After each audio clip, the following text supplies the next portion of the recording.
Hello and welcome to the next episode of the Nourish and Strengthen podcast. I'm super excited for this episode today because I want it to be your one-stop shop to everything you need to know about getting started with tracking your macros. So this episode is for you if you fall into one of these few situations, okay?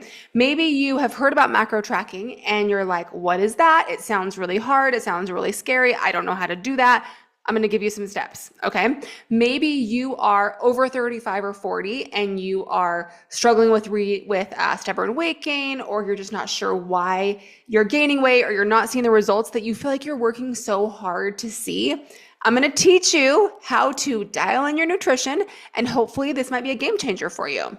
Also, you might be in the camp of maybe you know how to track your macros, but you feel like just something is missing. Like there's got to be something that, you can't quite wrap your head around, or you're not sure what's going on. Something is missing. Maybe I will be able to teach you something that you haven't heard before, okay? So this episode, you guys, is not about having to be perfect, okay? In fact, that all or nothing perfectionist mindset can actually be your downfall when it comes to tracking macros. And we're going to talk about that towards the end because I'm going to give you some of the biggest mistakes I see with women who track macros. So we're going to be talking all about awareness, data, learning how your body responds without making food and nutrition turn into like your math homework.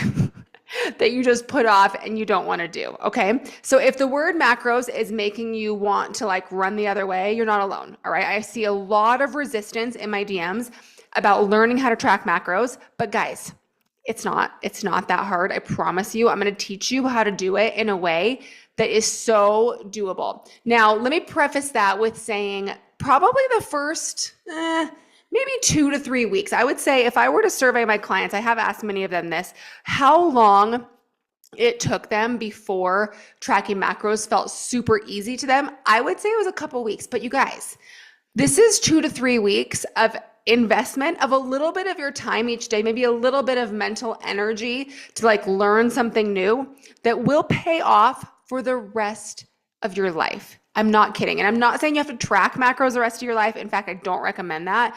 But the awareness and the education that you're going to learn is a game changer, and it's life-changing, truly, okay? Tracking macros is not a diet. It is information. So when someone comes to me and they say something like, oh, I've tried tracking macros, it didn't work for me. That doesn't actually really make sense, okay? Because either you weren't tracking correctly, right? You were confused, and maybe that's why you feel like it didn't work. Or maybe if you were gauging like whether or not it quote unquote worked or not, if you were gauging that by your outcome, it's possible that you didn't have the right targets, or maybe you weren't consistent with your targets. Tracking macros is just data. It's just information. It's not something that either works or doesn't work. Does that make sense? And this is a short-term tool to create long-term freedom. Like I said, this is not something you need to nor should do forever. It is something that you do for a little while to help you reach a goal, or even just learn more about your habits, and then something you can move away from down the road, okay? So first step, this is gonna be a whole bunch of parts and steps here, okay? First step to getting started is to understand what you're currently doing. So if you're one of our clients or you're considering working with my team, this step is the prime phase of our She Shift system. This is the first thing we do with every single client. And it is not necessarily cleaning up your food choices or eating less. This is simply observing your choices and observing what it is your body is currently used to. Okay, so what does this look like? This looks like tracking everything you normally eat for a week, okay? Now, I don't want you to quote unquote clean it up. I don't want you to eat less because you're tracking. I want you to truly try and eat as consistent as you have been. And if that is not that good, then I actually want you to try and keep up your current habits, because the whole point of this is to get an idea of what your body is currently used to. If your body is currently used to more fast food, maybe eating higher calorie. We just want to know that. It's just an observation, okay? There's no shame here in this phase. There is no like trying to look better on paper than you typically do, right? This is all about observation and understanding just kind of your starting point and where you're at. This is so, so important because so many women, especially in midlife and perimenopause, so many of us are doing a couple things, okay? We're under eating protein. Maybe we're eating inconsistently throughout the week, like very low calorie Monday to Thursday, and then overeating Friday to Sunday. But the thing is, if you don't know what you're doing, you can't fix it, right? I talk to so many ladies in my DMs who are like, I'm doing all the right things. And they might think they are because maybe they are doing all the right things half the week or most of the time or 80% of their day or whatever it is. But if they don't really truly know all the data of what they're doing, you can't fix anything, right? That's always why this is where we start in my coaching program, in my She Shifts method. We start with this awareness and observation, okay? So here's the thing. If you are tracking your food that you're eating and you change it, you're lying to the data, okay? If you're like, okay, I know I'm eating this whole bagel and I'm eating 2 tablespoons of cream cheese, but oh gosh, that actually looks like more calories than I want to be eating, so I'm gonna track something different. Don't do that, okay? Track exactly what you're eating. The data is your friend. You want to know exactly what your body's used to, right? Because look at it this way. If you are eating more than you think you are, you don't have to be as aggressive if you're trying to lose fat with the fat loss protocol. So that's a good thing, okay?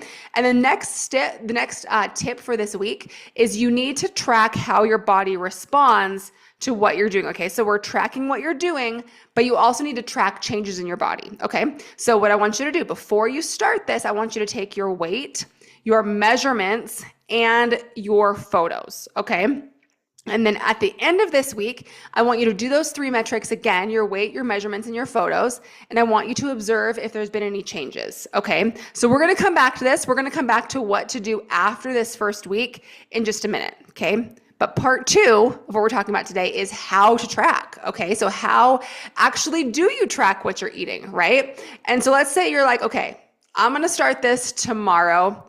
What do you think the first step is? First step is finding a food tracking app, right? One of my favorites is Macros First. I love it. It's super user-friendly, super easy to use. MyFitnessPal is also really popular. I also really like MyNet Diary. All of these have free versions that you can use, okay?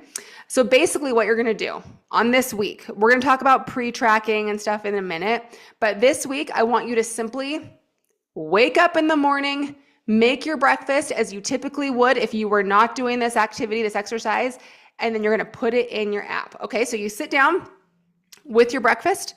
Maybe that is a bowl of cereal, a glass of milk, and an apple, whatever it is, okay? And I want you to open up the tracking app that you already downloaded and created an account on, and I want you to put in what you're eating, okay? If at all possible, I would love it if you could weigh your food. If you can't, if you don't have a food scale, keep in mind they're like $14 at Walmart or Amazon. You could totally get one. Then measure with measuring cups. But weighing is so much more accurate, you guys. I have videos on social media, and I've seen them on YouTube too that I haven't made, but there's lots of them floating around where it'll show like oats or peanut butter. And if you weigh or if you measure the portion that it shows on the, let me go back up. If you weigh out the portion that it shows on the nutrition label, it's actually quite a bit less than if you were to measure it with measuring cups, okay? For example, oats. If you had a half cup of oats, so on the nutrition label for oatmeal, or dry oats, it says 40 grams and a half cup. That's the serving size, and it says that is 150 calories, okay?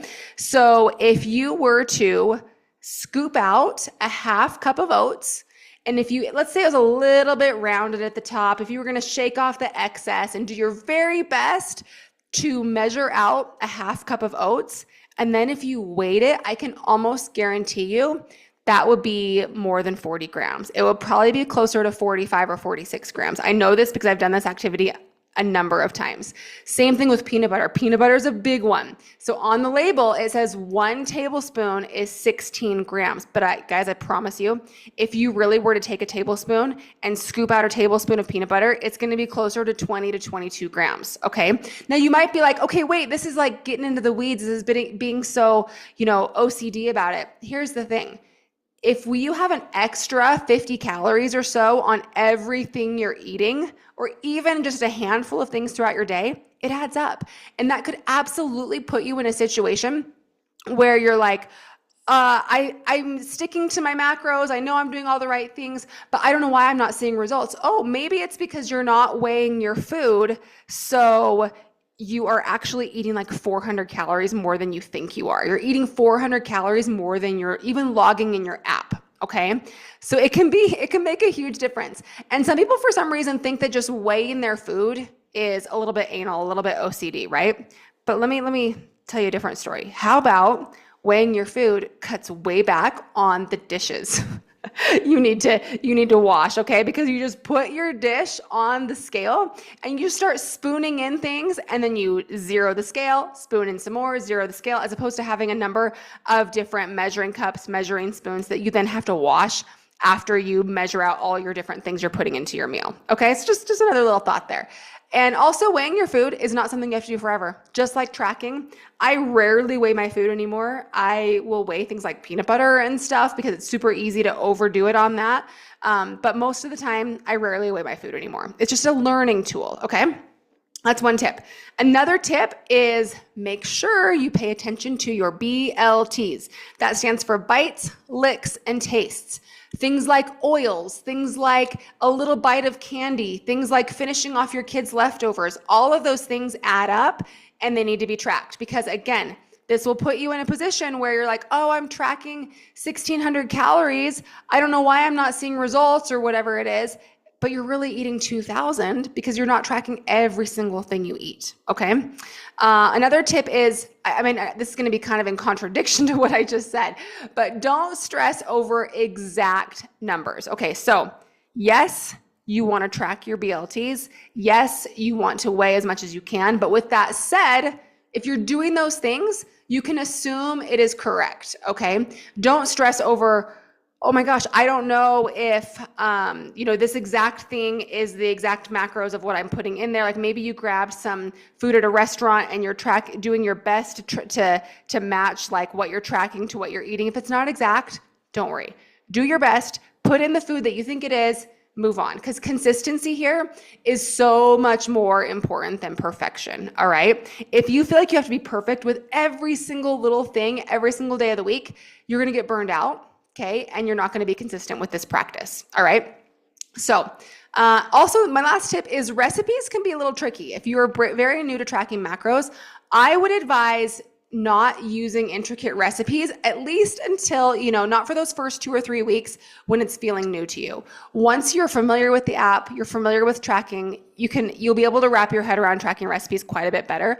For now, keep to single ingredient foods, okay? That does not mean you have to eat chicken breast, rice, sweet potato. But think about this. Think about like having tacos, okay? It's so much easier to track corn tortillas and chicken, and maybe you top it with some avocado or some cheese or something like that, as opposed to like your grandma's lasagna. Does that make sense? So it's these single ingredient things that can come together to make a meal, but it's not like an intricate recipe, okay? So those are just some tips here, but even with those tips, keep in mind, don't feel like you have to be perfect all the time. Just try your best and keep on going, okay? Because remember, 1 week of imperfect tracking is so much more powerful than just spinning your wheels and guessing and wondering if you're doing the right thing for years on end, okay? All right, so you took your measurements, you took your weight, you took your pictures, you tracked your food for the week, okay? Now it's time to evaluate how it went, okay? So after 7 days, I want you to look at a few things. I want you to look at your weight. I want you to look at your measurements or how your clothes are fitting. I want you to look also at those non-scale things, your energy levels, your hunger and your cravings, your digestion, your mood, and your sleep, okay? So you're looking at all these things, like basically how you felt and how your body responded. So let's say you finished the week and let's say you tracked on average, you might have some variation around this number, but let's say you tracked on average like 2,000 calories, all right? And let's say you tracked on average 2,000 calories, 100 grams of protein. Those are the main things I look at, calories and protein, fiber as well, but let's just talk about calories and protein for now. And let's say your scale weight stayed the same. Maybe you tightened up a little bit in your tummy, but let's say everything pretty much stayed the same and you felt great. You weren't overly hungry. You slept good. You just had a really good, productive week. You felt awesome. Okay. So the questions you're asking yourself are, did I lose weight or inches? Did I feel energized or did I feel overly tired and depleted and ornery? Was I starving all day or did my food satisfy me? Was I thinking about food constantly? Did I have good energy in my workouts? Okay, so we are evaluating your week and we're looking at the data of what you did. Okay, this is a really important part. And so the next step is deciding what to do next, right? So now we're going to move into that goal attainment. Let's say you have a goal for weight loss. That's what most people who decide to track macros, they're doing it for either a weight loss or a toning or a body recomposition goal, right? So what to do? Scenario number one is maybe you lost weight, you lost some inches, and you felt great, okay? If that's the case, I want you to not change anything, and I want you to actually look at those calories and I want you to keep your calories the same, okay? So let's say you tracked on average 1,800 calories, your body responded well, you felt really good. I want you to stick to the 1,800 calories. Now, if you were like 1,600 one day, 2,000 the next, 1,300 one day, 2,400 the next, whatever it is, and it averaged at 1,800, I want you to really try to be consistent at 1,800. Our bodies love consistency. And so the more often we can hit our targets every single day and not be like way over or way under, you're going to have better progress. Okay.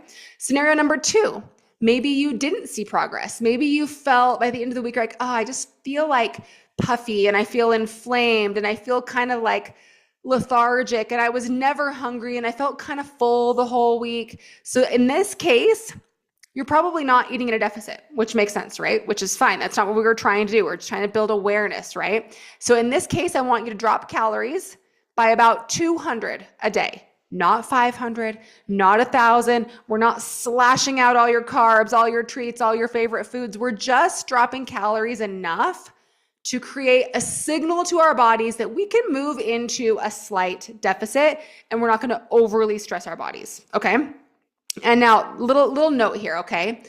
It's important to note that women in perimenopause, which is probably most of us, or women who are in postmenopause, same rules apply, okay? Because we don't have those hormones that we had in our 20s and 30s, right? Aggressive deficits can increase cortisol levels chronically increase cortisol levels and can cause fat loss to be a little harder because they're causing more of a stress on our bodies.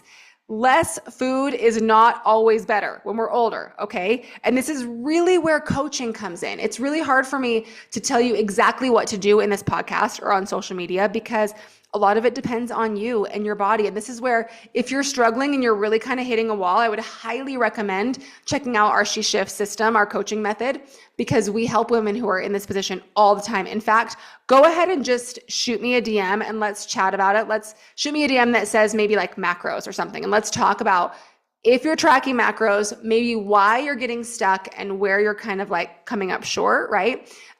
Because for some people, like let's say you track macros and you track like for this week, like 1,200 calories, but you still feel really crappy. You still like your weight didn't change. Like that's a different road ahead of you. Okay. Continuing to drop calories by 200 is not the answer if you're already kind of under eating. Okay. We're not going to drop to 1,000. We're not going to drop to 800. At that point, you have more of a recovery type of road. You might have to do some metabolism work, some hormone work. We don't want to just continue to drop calories. Okay. But let's say your calories are at a relatively high, a healthy place, and you're trying to move into a deficit. That's what I'm talking about here. Try dropping 200 calories per day, okay? And then, yeah, those are kind of the two main scenarios, all right? Anything that's not one of those two is going to be a little bit more high level than what I can go over just in this podcast, okay? Your next step, so you have your calorie targets. Next step is we want to set your protein, okay? We want to set your protein targets at 0.8 to 1 gram per pound of body weight. Our protein intake is so important, you guys. It's going to help support and preserve your lean muscle mass. It's going to support your metabolism. It's going to help reduce cravings and increase satiety. It's going to improve your body composition so you look stronger and leaner and more fit. Protein is really important, okay? So we've got our calories from our week of observation, our week of tracking. Now we're going to set our protein, okay? Now, if you are so you do your 0.8 to 1 gram per pound. Now, if you might be thinking like, well, which end of that range? You can actually create a range and just try and be anywhere within there. That works great. Also, if you are a smaller, leaner person, you're going to want to go closer to that 1 gram per pound.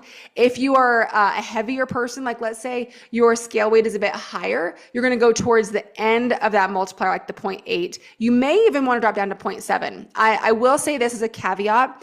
I don't typically set women's protein usually much higher than 150 grams because, well, for one thing, it's really hard to be consistent without feeling like you're just eating meat all day, all the time, or just downing protein shake after protein shake, right? So also, high protein can lead to a little bit of GI distress sometimes if you're not used to it or if you're choosing a lot of like processed protein sources. So I just found a lot of success. Like let's say if you weigh 250 pounds or something and the 0.8 times your weight is pretty high, I would stick to maxing it out like 150 to 160 grams of protein, okay? Another tip here is if in that week of tracking, you were pretty far below where your optimal target should be, I would not feel like you have to go up to there immediately. Like let's say you tracked 50 grams of protein and you really want to be hitting 120. Don't feel like you have to go to 120 all at once. Next week, I would try hitting 70. Then I would try getting 85. Once that feels easy, I would try hitting 100. This can be a process that you work into, okay? So a couple tips to getting more protein. I do have a whole PDF on 25 ways to get more protein into your diet. So you can DM me the word protein and I'll send that over to you on social media. But another tip here is to build your meals around protein. Think, what is the main protein source in this meal? And then what carbs and fats go with that, okay? Fill in the carbs and fats after. That's a really good way to make sure you're getting a solid serving of protein in each meal, okay? So now you've got your targets. You've got your calories. You've got your protein target. Typically, I don't advise most people need to hit carb and fat targets, okay? We do want you hitting enough fiber, especially in perimenopause and postmenopause. It's really important to be getting enough fiber in. Around 25 grams of fiber is great for most women. So yeah, you've got those targets. That's what you're going to try and hit, okay? Now, the key here to ensuring you can hit your targets, and I don't think you'll be successful without this key here, it is tracking your food. This is the secret weapon of our clients, okay, for consistency. You got to set aside 10 minutes. It's all it'll take. It might take a little more that first week or two when you were learning this process, but after you get used to it and you've like kind of put in all your favorite foods into the app, because when you start using the same app, it'll bring up the foods you use a lot. It'll put them at the top of the list. You just click on them. It's super easy, okay? So once you get used to this, pre-tracking will only take you like 10 minutes, okay? And chances are you're going to be eating the same, you're going to repeat meals, right? You might have a breakfast you love and you're going to eat that most days of the week, right? So you can even copy meals over from the day before. It gets super, super fast, all right? So the key is setting aside 10 minutes the night before, opening your tracking app and just planning your food in advance. If you typically like to eat maybe a protein yogurt and some berries and some granola, put that in there before instead of during. I know this observation week, we put it in there as we were eating it, but now we're going to plan in advance because here's the key. You plan your food for the next day and then you look and you see, okay, did those hit my targets? My protein, my calories, my fiber, did it hit my targets? If not, you have the opportunity to go in and change some serving sizes. If your protein is too low, go into those protein sources or servings and increase the serving size. Okay. If your calories are too high, look at your biggest meals and go into those foods and decrease the serving size. Super easy. It'll just take you a few little tweaks here and there, and it's going to get so much easier with practice, okay? And then you have your plan for the next day. This is going to reduce your decision fatigue. So when you wake up in the morning, you know what you're going to eat for breakfast, for lunch, for your snacks, for dinner, right? The more decisions we have each day, the more overwhelm you're going to have, and the harder it is going to be to stick with this process, okay? So the more decisions you can make in advance, the more successful you will be. This is also going to prevent emotional eating because you know what you're going to have and you follow the plan. And if you're struggling to follow the plan, that's a different discussion. I can do another podcast about that, but this is just how to track your macros. Okay, you've got your plan. It's going to help you get your protein in. It's going to help you stay in a calorie deficit if your goal is weight loss. And it's going to give you flexibility too, because let's say the day comes and you're like, I actually don't want this for lunch, but you actually have the rest of your day planned. So you can go in and be like, okay, instead of this chicken here, I want to have some cottage cheese or some Greek yogurt. And so I'm going to swap this for this, swap this for this, but you know your targets for the day. And so it's going to be much easier to just make those little swaps than it is tracking by the seat of your pants throughout the day and then getting to the end of the day and being like, oh my gosh, my protein was way too low. My calories were way too high. I got like 5 grams of fiber. This day was a waste. Forget it. I'm a failure. I can't do this. Macro tracking doesn't work for me. Do you see how we can come to that conclusion so easily when that's not really what's going on, right? So let's see. So some mistakes. Last thing here, common mistakes to avoid is number 1, not pre-tracking. I just went all the way through that, but it's really, really important, okay? Mistake number 2 is starting with your calories too low, all right? If you're not sure if you should drop calories, then I would consider just keeping them where they're at for a little while, maybe a month or so, and see what happens to your body over a long period of time. Because starting with too low of calories is one of the worst mistakes you can make, because you're going to get hungry and you're going to get cravings, and it's going to be even harder to stick to those macros. And then you're going to feel like a failure, and like macro tracking doesn't work for you. Okay. Ignoring hunger, ignoring low energy. These are signs. Well, they can be, I shouldn't say they are signs. They can be signs that you might not be eating enough. Okay. And so yes, some hunger is inevitable when you're trying to lose weight because you are purposefully eating less than your body needs, right? That is the whole goal of, that's how you achieve weight loss, is being a calorie deficit. So there is going to be some hunger, okay? But over like a lot of hunger, maybe you're waking up in the middle of the night because you're starving, you're not eating enough, okay? Another mistake here is changing your numbers too quickly. Now, we didn't really go into that. This is just your intro to starting with your macros. It can be tricky to teach someone how and when to change their macros. That's kind of the art of coaching. And that's kind of a whole nother discussion, but always opt for keeping numbers the same for as long as you can until you're like, okay, this truly isn't working. And usually it takes a solid 3+ weeks to really know that. Okay. And then also keep in mind, macros, learning to track macros is a life-changing, forever thing you can go back to when you want to refresh, when you're like, wait, I can't actually remember what a serving of this looks like. Pull out the food scale again. It is not something that you have to do forever, okay? Because macros are not about control. They're about education, clarity, and observation. And once you understand your body and how your body sees results, you don't need to track forever. But you do need to start somewhere, and it starts with that observation, education, and then that is how you're going to get those starting numbers, okay? So to recap, I want you to track for 7 days, get curious, observe what happens to your body in those 7 days, and take that information to get your starting numbers, okay? Keep in mind, it can be tricky to do this on your own. This is what we do in our coaching program. Like I said, this is our phase 1, our prime phase of our She Shift system. And this is what we do, is we help you with this. So if you'd like some support, if you'd like some more education and guidance on this and how it relates to your unique situation and your body, reach out to me on social media. Let's chat about what that might look like for me to give you some extra education and support, and we will go from there. So hopefully this was helpful to you guys. I will talk to you next week.